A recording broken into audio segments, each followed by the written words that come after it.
नमस्कार दोस्तों, आज हम लोग बात करेंगे कि जो यूएई देश है उसने ओपेक संगठन से बाहर हो गया है, उसने उससे एग्जिट कर लिया है। तो आज हम लोग बात करेंगे कि पहले तो ये ओपेक कंट्रीज़ हैं क्या, ये कैसा संगठन है, और उसके बारे में हम बात करेंगे कि इससे क्या रीजंस थे जिसकी वजह से यूएई को इससे एग्जिट करना पड़ा। और तीसरा चीज़ हम डिस्कस करेंगे कि इसके क्या इफ़ेक्ट्स होंगे और यूएई को इससे क्या फ़ायदा या नुकसान हो सकता है। तो देखिए, जब हम बात करते हैं ओपेक की, तो ओपेक क्यों बना? देखिए, इसकी जो जड़ है, जो इसका रीजन था वो ये था कि देखिए, ये क्रूड ऑयल जो होता है, कच्चा तेल, खनिज तेल इसको बोला जाता है, ये धरती में पाया जाता है, इसको निकाला जाता है। तो इसकी जो टेक्नोलॉजी है वो बहुत ही ज़्यादा पहले के समय में बहुत ही ज़्यादा कठिन होती थी और उसको ढूंढने में बहुत समय लगता था। कई जगह सर्च किया जाता था, उसके बाद वो मिलता था। तो उसके बाद उसको कैसे निकाला जाएगा, कैसे उसको रिफाइन किया जाएगा, तो उसको फिर कैसे उसको बेचा जाएगा, ये बहुत जटिल प्रक्रिया थी, बहुत ही कठिन प्रोसेस था। तो इसमें जो आपकी ज़्यादातर कंपनीज थी वो थी आपकी अमेरिका या फिर यूरोपियन कंट्रीज़ थी जो इसमें सबसे ज़्यादा कारोबार करती थी। और उनको उनके उनके देश थे, उनको पूरा समर्थन था जिस देश की वो कंपनियां थी। तो उसके बाद क्या हुआ कि धीरे धीरे लोगों के ये जो खाड़ी देशों में ये चीज़ें होनी शुरू हुई कि लोगों के दिमाग में आना शुरू हुआ कि ऑयल हमारे देश में निकल रहा है और कंपनियां सारी जो है प्रॉफिट ये लोग लेके जा रही हैं, वो उसी को कंट्रोल कर रही हैं। तो उसमें हमारा कैसे हित जो है, कैसे उसमें हमारा सिक्योर होगा, हम कैसे उसमें अपना मतलब कि प्रॉफिट कमा सकते हैं। तो इसके आधार पे क्या हुआ कि वो कैसे उसकी सप्लाई को मैनेज किया जाए, कैसे मतलब कि उसका सही प्राइस निकल सके। देखिए, जब कोई चीज़ होता है क्या है कि कई देशों में पाई जा रही है और वो नेचुरल है, तो उसमें होता है कि एक तरीके से ये पैदा होता है कि उसकी ओवर सप्लाई होगी, डिमांड से ज़्यादा सप्लाई होगी तो उसके प्राइस कम हो जाएंगे। और अगर उसकी सप्लाई से ज़्यादा अगर डिमांड है, उसकी सप्लाई कम हो रही है, तो उसके प्राइस इतने ज़्यादा बढ़ जाएंगे कि वो फिर मतलब उसको एक तरीके से मार्केट में बहुत दिक्कत होगी, पूरी दुनिया को दिक्कत होगी। तो ये भी एक समस्या बन सकती है। तो इसके लिए क्या किया कि ओपेक, इन सब जो ऑयल एक्सपोर्टिंग कंट्रीज़ थी, उन्होंने अपना एक संगठन बनाया ओपेक। ओपेक में क्या होता था, ये 1967 में बनाया गया और इसके दौरान ये एक संगठन था जिसमें सब ऑयल प्रोड्यूसिंग कंट्रीज थे और वो डिसाइड करते थे कि हमको कैसे इसको एक्सप्लोर करना है, कैसे हम निकालेंगे, किस तरह रेट पे बेचेंगे, किन देशों को सप्लाई होगा। ये सब एक तरीके से उनका एक एग्रीमेंट बन गया। एक आपस में कोऑर्डिनेशन के साथ वो लोग काम करते थे ताकि सबको प्रॉफिट मिल सके, सब लोग सप्लाई भी बाधित ना हो और ओवर सप्लाई भी ना हो, और एक डिमांड और सप्लाई का जो गैप है वो एक सही बना रहे, उसमें कोई मतलब ऐसा नहीं होना चाहिए कि बिल्कुल डिस्टर्बेंस हो रहे हैं। तो इसके लिए ओपेक बनाया गया। अब जब बात करते हैं कि जब इतना बनाया गया तो इसमें फिर दिक्कतें क्या थी। देखिए, दिक्कतें इसमें ये थी कि ओपेक का जो सबसे मेन कंट्री है वो सऊदी अरब था। और इसमें क्या हुआ कि इसमें सबको कोटा सिस्टम दिया गया, सबका एक कोटा बना दिया गया कि आप इतने % तेल आप निकालोगे, सबको दिया गया। तो उसमें सऊदी अरब के पास सबसे ज़्यादा कोटा था और बाकी जो देश थे उनके कोटे सबके पास थे, लेकिन कुछ कुछ कम थे। और इसमें सबसे कम अगर किसी के पास था तो यूएई के पास था। एक तरीके से देखा जाए, यूएई के पास तेल बहुत है, काफ़ी अमीर देश है वो, लेकिन उसके पास कोटा बहुत कम था। तो क्या होता था कि वो उसके बाद अगर आप देखेंगे तो वो अपनी कैपेसिटी जितना वो निकाल सकता है उससे वो काफ़ी कम निकाल रहा था। और मेन जो उसका रोल था, जो उसको अमेरिका और बाकी देशों ने जो मतलब उसको जो अपने प्रभाव से जो उसको रोल दिया गया था, वो ये दिया गया था, वो मेन सप्लायर नहीं था। एक तरीके से उसके पास तेल बहुत ज़्यादा था, लेकिन उसका जो रोल दिया गया था उसे, वो ये था कि जब ऑयल का कोई संकट पैदा होगा, जब कहीं से सप्लाई बाधित होगी, तो उसको बफर की तरह यूज़ किया जाएगा। उसका ये काम था, उसको रोल नहीं दिया गया। तो कहीं ना कहीं ये चीज़ यूएई को खटक रही थी, क्योंकि यूएई का क्या है कि जब आपके पास क्षमता है और आप अपना ही रिसोर्स आप इस्तेमाल नहीं कर सकते, आप बेच नहीं सकते, तो आप किस दिन के लिए उस तेल रखा हुआ है, तो आप उसको कैसे अपने देश के लिए कैसे आप रेवेन्यू बढ़ाएंगे। फिर दूसरी चीज़ क्या आती है कि देखिए, धीरे धीरे सबको पता है कि अब आने वाला समय जो है वो रिन्यूएबल एनर्जी का है। Solar energy, wind energy, water, hydro power, इन सब का दौर है। तो रिन्यूएबल ताकि इनका कार्बन फुटप्रिंट कम हो।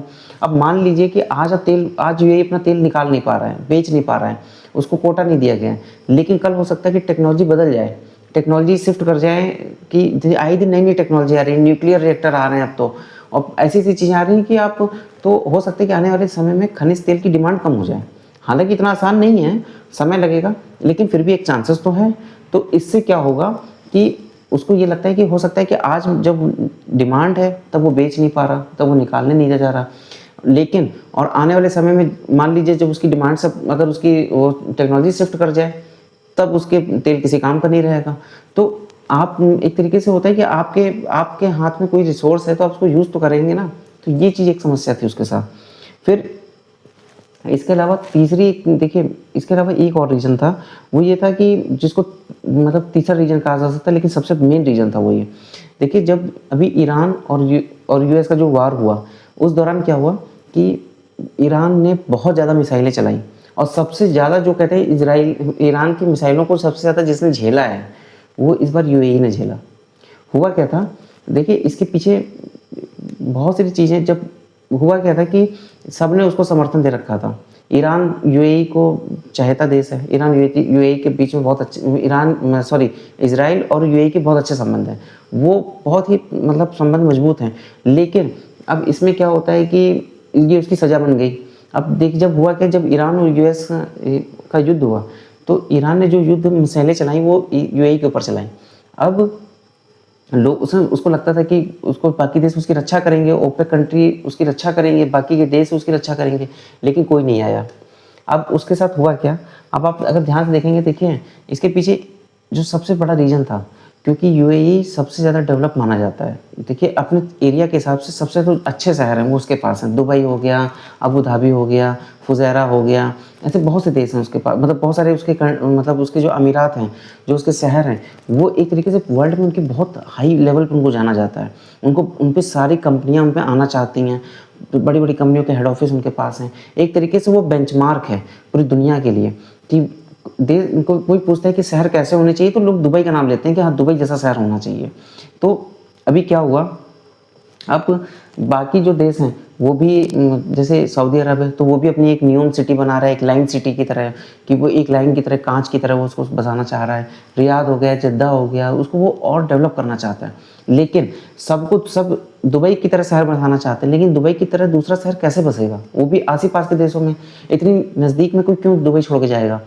तो इसके पीछे रीज़न है कि दुबई जब तक बड़े शहर के पास में छोटे शहर बहुत कम बस पाते हैं। जैसे कहा जाता है ना कि बड़े पेड़ के नीचे छोटे पेड़ नहीं पनपते, तो कई बार ऐसा होता है। तो कहीं ना कहीं अब एक जो कुंठा जलन की भावना थी वो ये थी बाकी देशों में कि यूएई के ऊपर बम गिर रहे हैं, मिसाइलें गिर रही हैं, तो एक तरीके से उसकी सेफ्टी की इमेज, उसकी खूबसूरती कम हो रही है। लोगों ने सोचा कि इसी बहाने कंपनियां निकल निकल के जाएंगी और उसमें बाकी देशों का फ़ायदा होगा। तो ये कहीं ना, और ये सब चीज़ें यूएई देख रहा था कि उसके ऊपर हमले हो रहे थे, लेकिन कोई भी देश उसके लिए खड़ा नहीं हुआ। खड़े होने की बात तो दूर की है, कोई उसके लिए बोला भी नहीं। तो जब यूएई ने ऐसा देखा, तो उसको ये चीज़ समझ में आई कि ओपेक संगठन का कोई फायदा नहीं हो रहा है, क्योंकि ना उसके लिए कोई खड़ा है। संगठन की वजह से वो तेल अपना निकाल नहीं पा रहा, बेच नहीं सकता उतना ज़्यादा, जितनी कैपेसिटी है उस हिसाब से यूज़ नहीं कर सकता। कल टेक्नोलॉजी चेंज हो जाएगी तो उसके ऊपर अलग से खतरा है। तो ये सब चीज़ों ने कहीं ना कहीं इसको ट्रिगर कर दिया कि जो ओपेक में मैं नहीं रहना चाहता भाई, मुझे तो आप बाहर ही करो, मैं तो आपको अपना मतलब कि मैं आपको संगठन भी फॉलो करूँ, मैं सब कुछ करूँ, और बदले में मुझे मिसाइलें भी झेलनी पड़े। तो उसने तो अपना पूरी तरीके से प्लान बना लिया कि मुझे तो बाहर जाना है। अब बात करते हैं कि अगर यूएई ओपेक छोड़ता है तो उसके आगे का रास्ता क्या होगा। देखिए अगर आप बात करते हैं कि यूएई, देखिए यूएई की ईरान के साथ बहुत अच्छे संबंध है, और यूएई ने भारत के साथ भी डिफेंस पैक्ट साइन किया हुआ है, और प्लस उसका जो तेल है वो बहुत अच्छी क्वालिटी का है, वो उसके पास कैपेसिटी भी है। तो और उसके पास टेक्नोलॉजी, हर चीज़ आज के समय में उसके पास सब चीज़ है, बड़े अच्छे शहर हैं उसके पास वो अपनी खुद इकोनॉमी को तेल्स के अलावा बाकी चीज़ों पर भी करना चाहता है। तो उसको भी ऐसे मार्केट, ऐसे लोगों की ज़रूरत है जो उसके देश को आगे ले जा सकें। तो टेक्नोलॉजी उसको कहीं ना कहीं अमेरिका, इजराइल सब जगह से मिल ही जाती है, बाकी उसको इंडिया से भी उसको अच्छा मार्केट, लेबर, अच्छी तरीके से चीज़ें मिल जाती हैं। तो और भारत के साथ उसके पास, भारत की देखिए, भारत के पास एक बहुत अच्छा इस वक्त संबंध है कि भारत को तेल की ज़रूरत है। भारत एक बड़ा देश है, उसको एनर्जी की ज़रूरत है, उसको अपनी इकोनॉमी चलाने के लिए एनर्जी चाहिए। तो वो कहीं ना कहीं भारत के रूप में यूएई को बहुत अच्छा मार्केट भी है कि वो अपने तेल की जो अब वो ओपेक से निकलने के बाद जो अपना तेल की जो सप्लाई बढ़ाएगा, उसको वो इंडिया को बेच सकता है। तो इंडिया को बेचने से क्या होगा, और बाकी देशों को भी सप्लाई कर सकता है, जिससे उसका रेवेन्यू बढ़ेगा। तो आने वाले समय में ये चीज़ देखने वाली होगी कि यूएई मतलब कैसे और अपने मार्केट को एक्सप्लोर करता है। लेकिन डेफिनेटली मान के चलिए कि आज के समय में ओपेक कंट्रीज़ में दरार पड़ चुकी है, जो कि ईरान का कहीं ना कहीं ये मकसद भी था कि ये जब कंट्री जो है, ईरान का कहना है इसमें 2-3 लोगों को बहुत फ़ायदा होने वाला है। एक तो चाइना को, क्योंकि उसका भी कहीं ना कहीं ऑयल जो है उसकी रिजर्व, उसको सप्लाई मिलने के चांस उसके भी बढ़ जाते हैं। दूसरा उसको इंडिया को, जो कि उसको सब बढ़ने का फ़ायदा है। तीसरा जो कि इसके अलावा ये होगा कि कोई भी देश जो भी मतलब कि ईरान को अपना मतलब ये यूएई को भी अपना फ़ायदा कर सकता है, यूएई भी अपना रिजर्व्स बढ़ा सकता है। लेकिन थोड़ा बहुत अगर नुकसान किसी का हो सकता है तो वो शायद रसिया का हो सकता है, क्योंकि अभी आपने देखा कि पिछले दिनों में रसिया ने अपना तेल खूब धड़ल्ले से ऊंची कीमतों पे बेचा, क्योंकि वो उसके लिए तो ये युद्ध बहुत, हार्मुज स्ट्रेट बंद हो गई, युद्ध चल रहा है।